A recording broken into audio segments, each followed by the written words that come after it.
जय शनिदेव। प्रिय दर्शकों, मैं राजेश जोशी आपका ज्योतिष जागृति केवल सत्य कार्यक्रम में आज फिर से स्वागत करता हूं।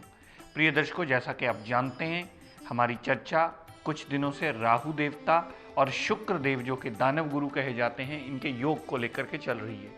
और मेरी कोशिश ये रही कि मैं आपको विस्तृत जानकारी देता हुआ हर लगन कुंडली में इन ग्रहों की क्या इंपॉर्टेंस है, इनका योग कितना अच्छा भी होकर के आपको बहुत बड़ा राजयोग दे सकता है अपनी डिग्री वाइज क्षमता के मुताबिक, इस बात की विस्तृत जानकारी देता चला जाऊं। जब भी आप लोग इस प्रोग्राम को देखते हैं और उसे पसंद करते हैं, फीडबैक देते हैं, तो हमें भी बहुत अच्छा लगता है। और हमारी कोशिश उससे आगे ये रहती है कि आपके साथ और इन्फॉर्मेशन साझी की जाए ताकि आप इस विद्या के और करीब आ पाएँ। राहु और शुक्र की युति को एक साथ देख करके कह देना कि राहु हमेशा शुक्र को बिगाड़ रहा होगा, तो ये बात अब आप समझ चुके हैं कि पूर्ण शास्त्र सम्मत कभी न थी, न है और न हो सकती है। क्योंकि शुक्राचार्य राहु देवता के गुरु माने जाते हैं। शुक्राचार्य को दानव गुरु की पदवी प्राप्त है और उनके अंडर शनि राहु केतु आते हैं। तो कभी भी इस बात का निर्णय कुंडली का लगन देखे बिना कि कुंडली का लगन कौन सा है, कुंडली के ये दोनों ग्रह राहु और शुक्र देवता किस भाव में पड़े हैं, ये दोनों ग्रह डिग्री वाइज अंश मात्र बलाबल कितना लेकर के पड़े हैं, उसके बाद ही ये निर्णय कीजिएगा कि क्या राहु शुक्र को बिगाड़ रहा है या शुक्र राहु को बिगाड़ रहा है। और प्रिय दर्शकों, मैं यहां तत्वों की बात नहीं कर रहा हूं, मैं यहाँ सिर्फ उनकी आने वाली दशा और अंतर्दशा की बात कर रहा हूँ जो आपकी बॉडी पर चलते वक्त आपको कैसा रिजल्ट्स देने वाली है, मैं उसकी विस्तृत जानकारी दे रहा हूँ। और आप सभी लोग जानते हैं प्रिय दर्शकों, अगर आप ये प्रोग्राम किसी तकनीकी खराबी के कारण ना देख पाएँ तो यूट्यूब पर डेली जाकर भी ये प्रोग्राम देख सकते हैं और लाभान्वित हो सकते हैं।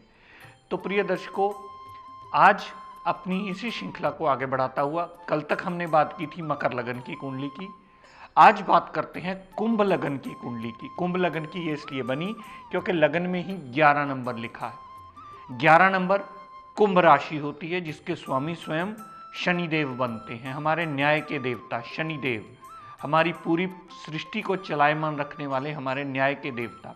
जो भी हम अपने जीवन यापन में गेन करते हैं या मान, यश, अपयश, धन, लाभ मिलता है, वो न्यायाधीश शनिदेव के चक्र में आया होता है, जिसकी वजह से हम वो सारी चीज़ें गेन कर पाते हैं। अगर कोई चीज़ नहीं गेन कर पाते तो वो भी शनिदेव की वजह से होता है, क्योंकि शनिदेव उस चीज़ की परमिशन ही नहीं देते।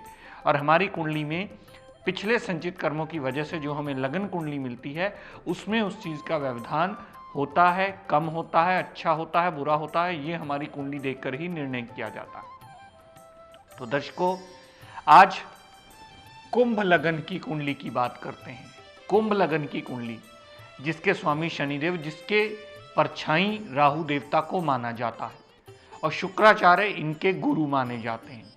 तो आप सभी जानते हैं प्रिय दर्शकों, राहु देवता को कोई भी घर नहीं मिला हुआ कुंडली में, उसका एक ही फॉर्मूला होता है, अगर अपने मित्र के घर में और अच्छे भाव में बैठा है तो वो सदैव अच्छा फल देगा।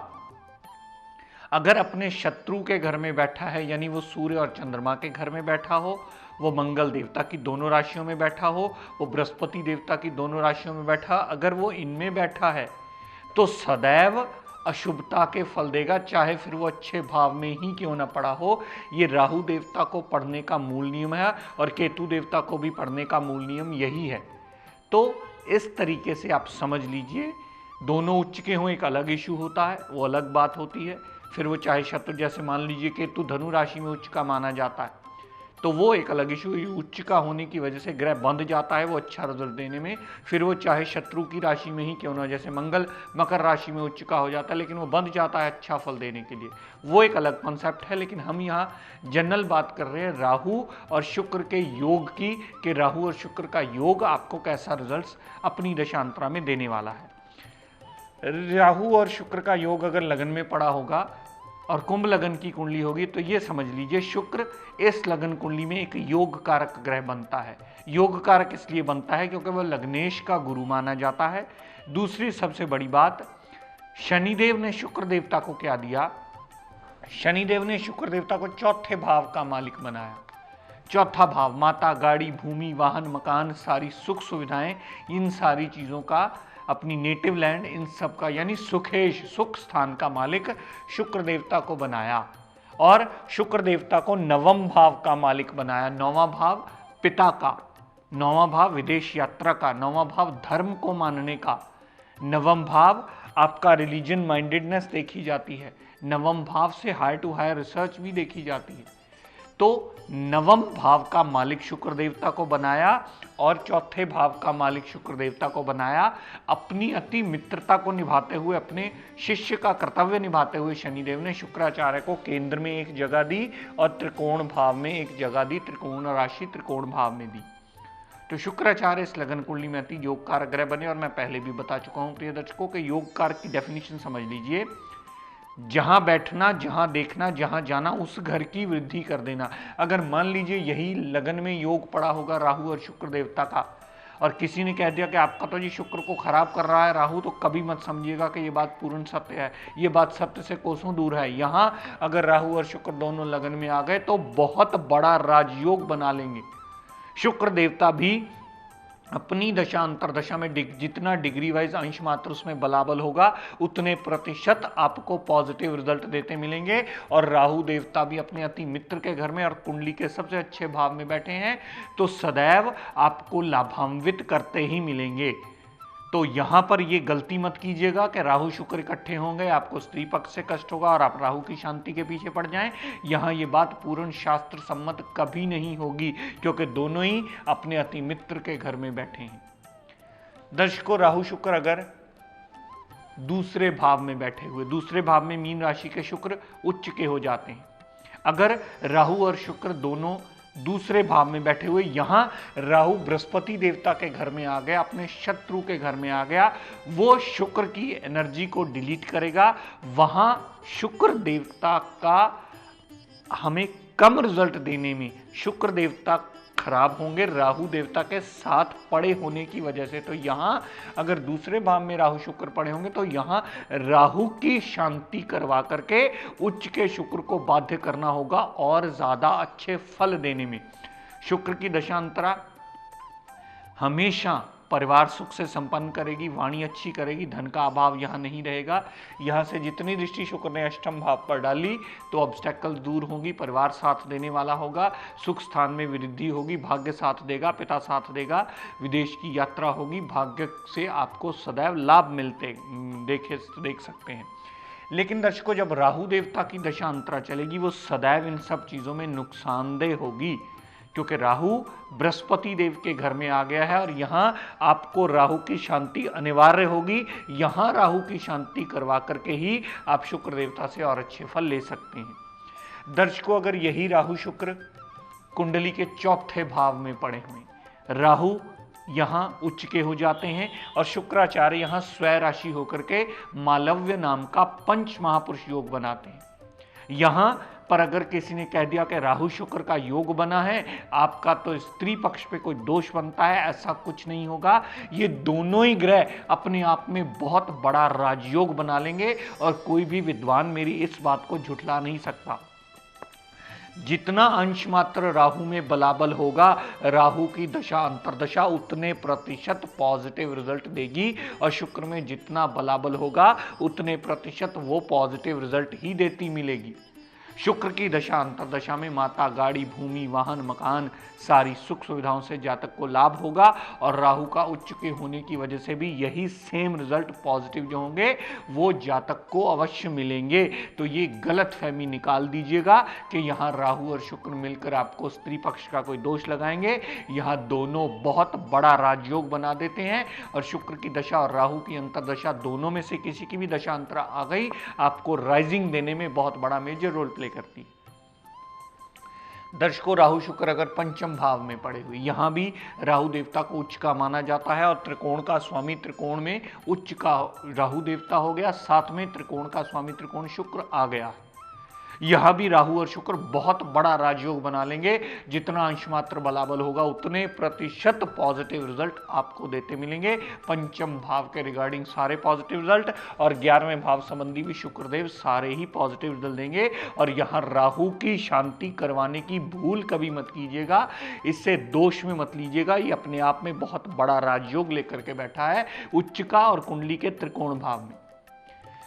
दर्शकों, राहु शुक्र अगर सप्तम भाव में पड़े हुए, शुक्र अपने कारक भाव में आ गया है और राहु देवता अपने अति शत्रु सूर्य के घर में आ गए हैं। अगर सप्तम भाव में राहु देवता पड़े हुए तो यहां आपको राहु की शांति अनिवार्य होगी, तभी शुक्र पूर्णतः अपने अच्छे रिजल्ट देने में सक्षम हो पाएगा।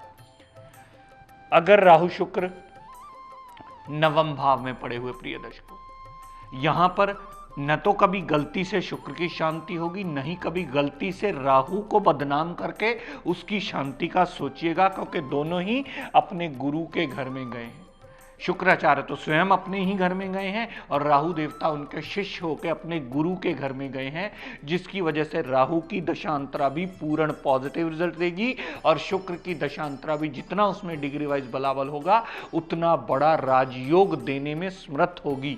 तो इसकी वजह से इसकी शांति करवाने की भूल नवम भाव में पड़े हुए कभी मत कीजिएगा। अगर कोई विद्वान कह रहा है तो इसका मतलब यह है कि अभी उसके बेसिक्स क्लियर नहीं है, जिसकी वजह से उसके रिजल्ट्स में बहुत बड़ी कमी होगी और आपकी कैलकुलेशन पूरी तरह गलत हो जाएगी अगर आपने नवम भाव में राहु की या शुक्र की किसी की भी शांति करवा ली, क्योंकि दोनों ही बहुत बड़ा राजयोग लेकर के बैठे हैं यहाँ। दर्शकों, यही राहु शुक्र अगर दशम भाव में बैठे हुए, दशम भाव में बैठे होने से राहु स्कॉर्पियो राशि में नीच अवस्था में आ जाते हैं। शुक्राचार्य जो कि इस लगन कुंडली के एक योग कारक ग्रह बनते हैं, शुक्राचार्य सदैव आपको पॉजिटिव रिजल्ट ही देते मिलेंगे अपनी दशांतरा में, जितना उसमें डिग्री वाइज क्षमता होगी। लेकिन राहु देवता नीचता होने की वजह से शुक्राचार्य का बल खराब करेंगे और शुक्राचार्य के पॉजिटिव रिजल्ट्स में कमी लाएंगे। इसलिए अगर राहु की शांति आप दशम भाव में पड़े हुए नीच के स्कॉर्पियो राशि में करवाएंगे तो शुक्र और अच्छा फल देने के लिए आपको बाध्य होंगे। यहां से शुक्राचार्य कामकाज में वृद्धि, नया काम खोलना, कामकाज में एडिशन होना, कामकाज में तरक्की होना, जॉब कर रहा है तो उसमें प्रमोशन मिलने के योग बनते हैं। यहां से शुक्रदेव ने जितनी दृष्टि चौथे भाव पर डाली तो माता, गाड़ी, भूमि, वाहन, मकान, सारी सुख सुविधाओं लेने में, संपन्न करने में सदैव शुक्रदेव सहायक सिद्ध होंगे। दर्शकों, यही राहु शुक्र अगर 11वें भाव में पड़े हुए, यहां भी आपको सदैव राहु की शांति करवानी होगी, क्योंकि धनु राशि के राहु को भी नीच का माना जाता है और शुक्र देवता सदैव आपको पॉजिटिव रिजल्ट देते ही मिलेंगे। अपनी दशा अंतर्दशा में बड़े भाई बहन से लाभ होगा। अगर आपकी कोई इच्छा है, आपकी गाड़ी, भूमि, वाहन लेने वाला है, वो पूरी करने में भी सहायक होंगे। बड़े भाई बहन की सपोर्ट मिलने के साथ धन का अभाव कभी नहीं रहेगा और छोटी मोटी हेल्थ प्रॉब्लम हुई तो वो चली अवश्य जाएंगी शुक्र की दशांतरा में। यहाँ राहु नीच होने की वजह से उसकी शांति करवाइए ताकि शुक्राचार्य अपना पूर्ण सही रिजल्ट दे पाए। तो प्रिय दर्शकों, जैसा कि आपने देखा, ये चीज भाव टू भाव वेरी करती है।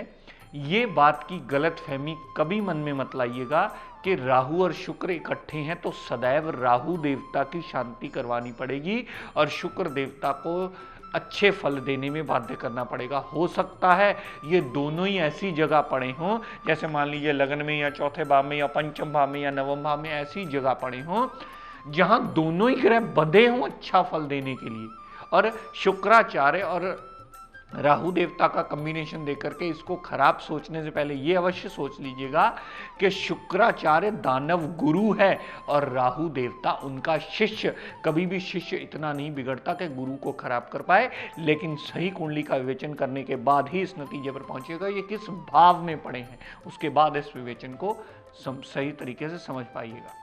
प्रिय दर्शकों, आज अपनी वाणी को यही विराम देता हुआ हम सब के लिए मंगल कामना करता हुआ शनिदेव से ये प्रार्थना करता हूँ कि हे शनिदेव हम सब पर अपनी कृपा दृष्टि दया दृष्टि सदैव बनाए रखें। जय शनिदेव।